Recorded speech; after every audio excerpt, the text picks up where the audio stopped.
Oh my God. Bruh. No. Freaky, dude. Oh. No. No. Oh my God, I hate spiders. Welcome to Downshift. My name is Matt, and this is the Lexus IS500 F Sport Performance. And you've seen the best and the rest of this car, and you've seen how it compares to my personal BMW M340i. But today, we're going to show you all of the nooks and crannies and what makes this thing so special. Let's get into it. Now, the thing that actually makes this car special is, of course, the engine. What we have here under the IS500's hood is the 5-liter naturally aspirated V8. Now, this is the same V8 that you get in the LC500 and the RCF and the deceased GSF. But here it's tuned for 472 horsepower and 395 pound-feet. Those are pretty familiar numbers, but it's the sound that does it for me every time. Now, I will say the LC is the best sounding. This one is a little bit more muted.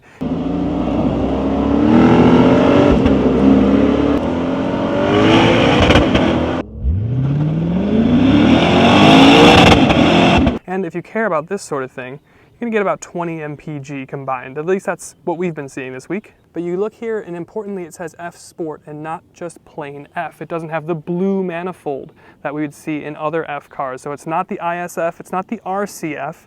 It does have things like adaptive dampers and adaptive suspension and an LSD out back, but you can get that in the 350.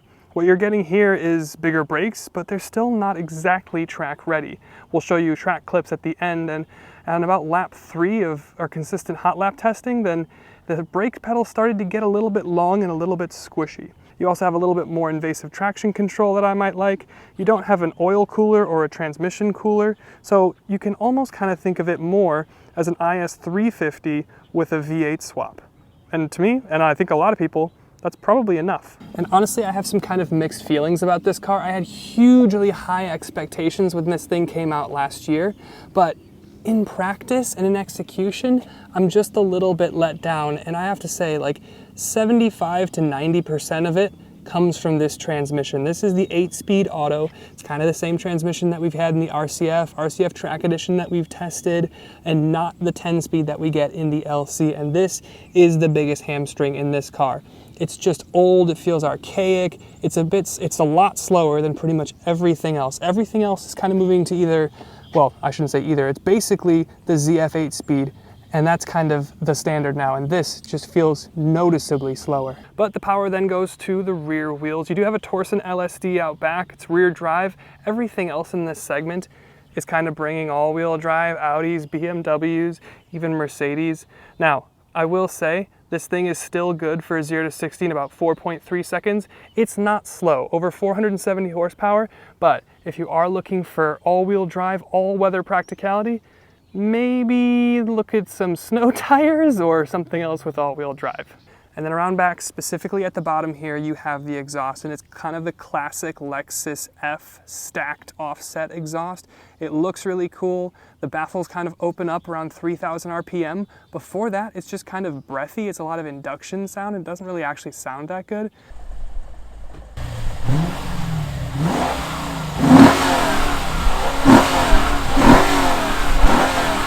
But above 3,000, 4,000 RPM, it does start to sound a bit better.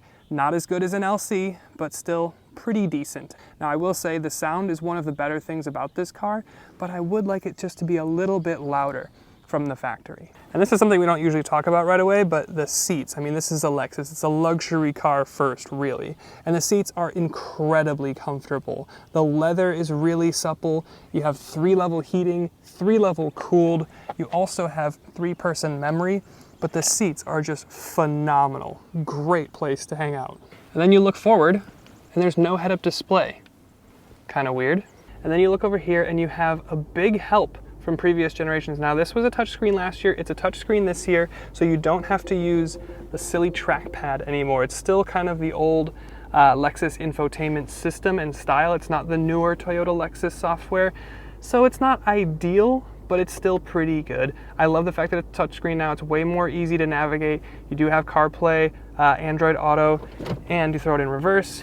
You've got a nice 360 camera.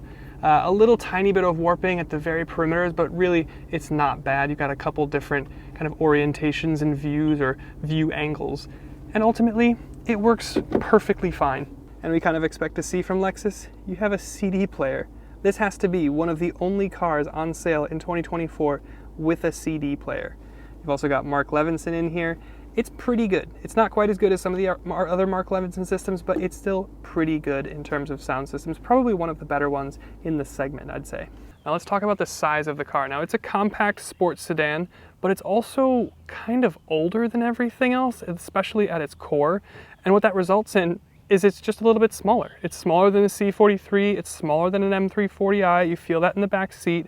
It's a little bit more similar to almost like a Honda Civic in terms of length and wheelbase now, but it weighs just under 4,000 pounds, so it's a bit of weight in here from that big V8.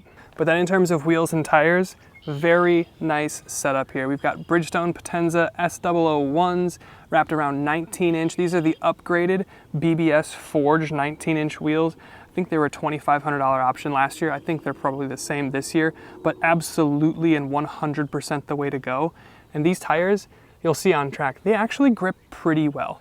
I'm pretty happy with these, at least compared to what I have on my car. But aside from the V8 and the cool sound, and of course speed, I think the looks have to be one of the best things about this car.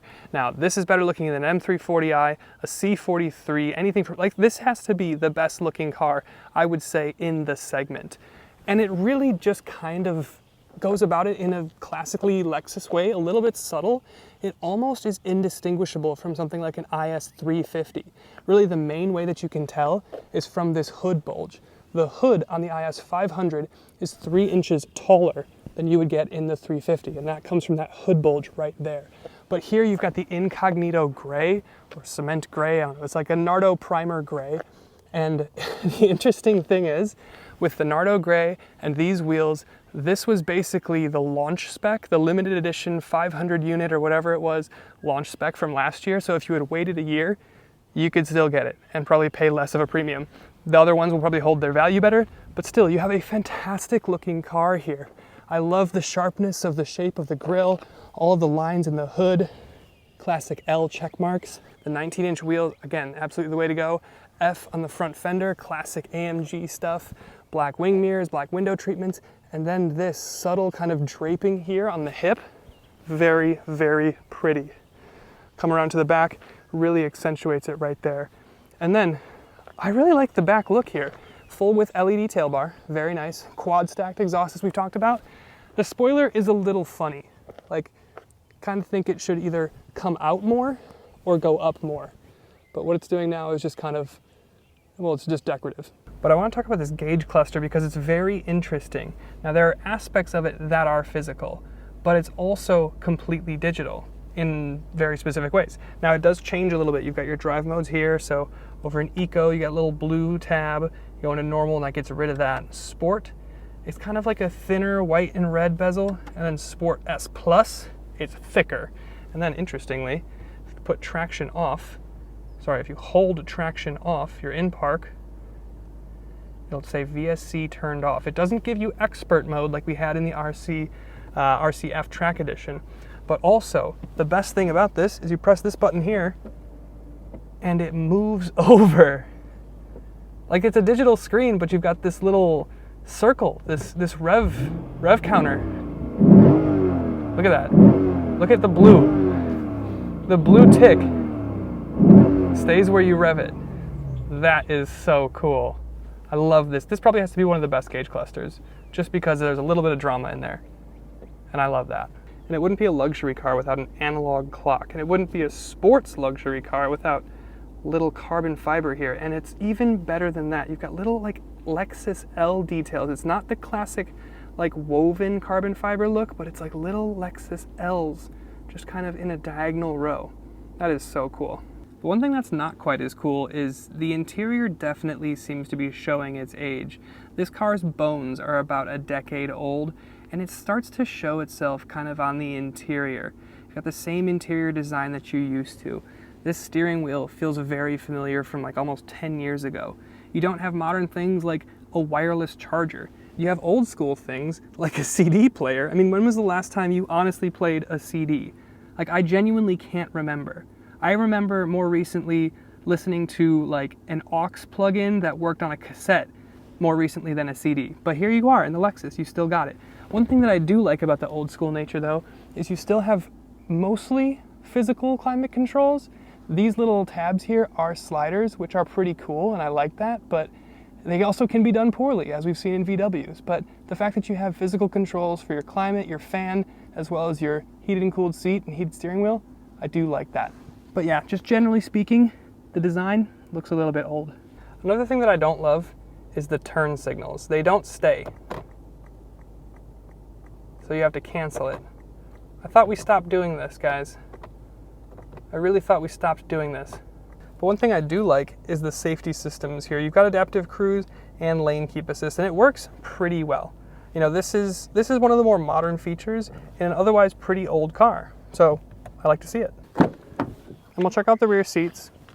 Door card, nice leather, pretty good. Not quite as nice materials as you get in the front, but overall pretty fine. It's a very red interior here. But one thing before I even step in, look at the height of the transmission tunnel. This is massive, like really, really massive. But generally speaking, very nice.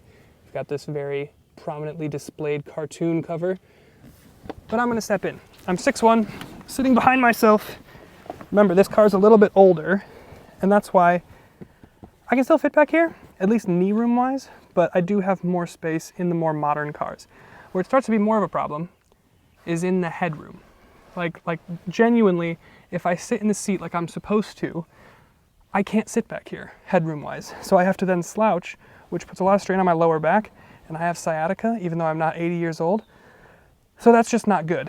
But what you do have is climate vents. You don't have a climate zone, you don't have heated rear seats, you don't have plugs for chargers or anything like that, but you do get map pockets. So yeah, it's a bit old feeling back here.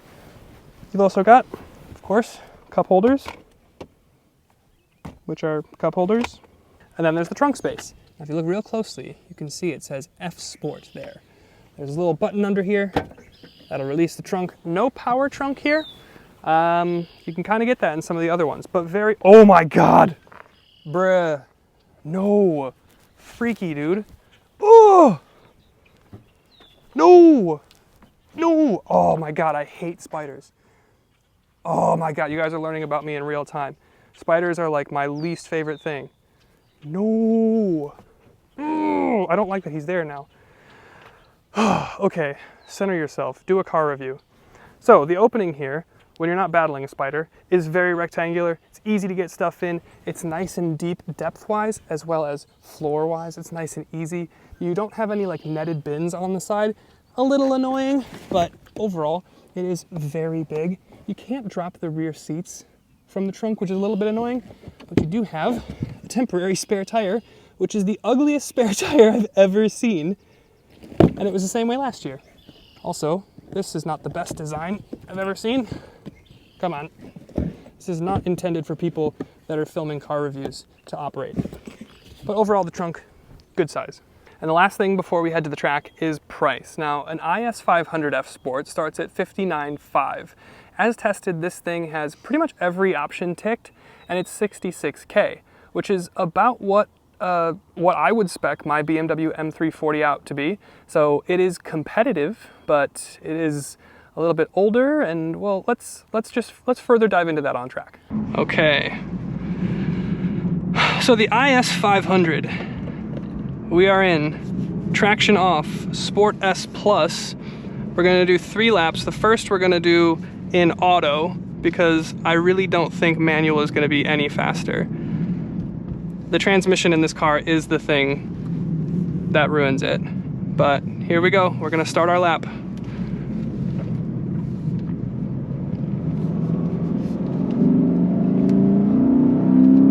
Oh my God. Ooh, brakes are much better. Feels heavier than the BMW. Around a corner. There we go. Brakes are good though. Brakes are good. Now will they be good the entire time? Good power. Braking a little early here. Lift off. Power. I should be overwhelming traction here, but I'm not. So we either have really good tires or still traction is a little bit on. Oh, this immediately feels faster, and it's all tire and brake limited from the BMW. The BMW feels faster, but this has a lot more grip. Its limits are a lot higher. Good trail breakthrough there.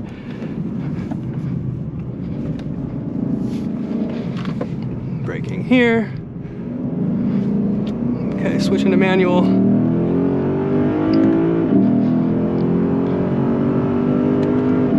Okay, onto brakes. Good.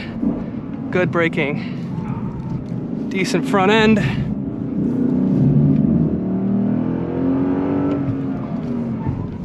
Okay. Oh, it feels heavy.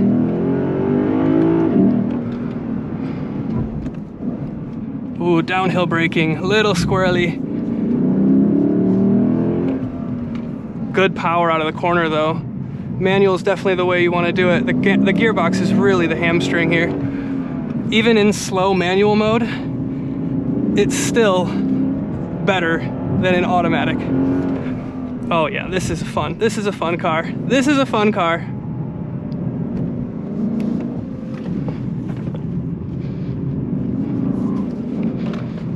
Okay. And last lap, we're gonna stay in manual. No lift. Oh, here we go. Oh, brakes getting long. Brakes getting long into turn one. Come out here, big brakes. Oh, come on. Turn. You big heavy thing. Downhill braking. Good. Love the NA engine. Super predictable power. Super predictable power. Good delivery. And it sounds great too. Oh yeah. This is gonna feel faster.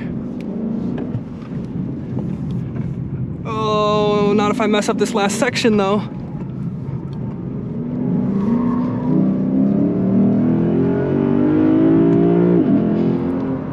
Okay. Honestly, this went better than I thought it was going to. I thought we were gonna run out of brakes.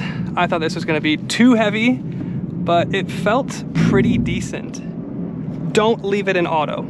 Do not. Do not leave it in auto. If this is faster than the BMW, it's gonna come down to two things, and that's brakes and tires.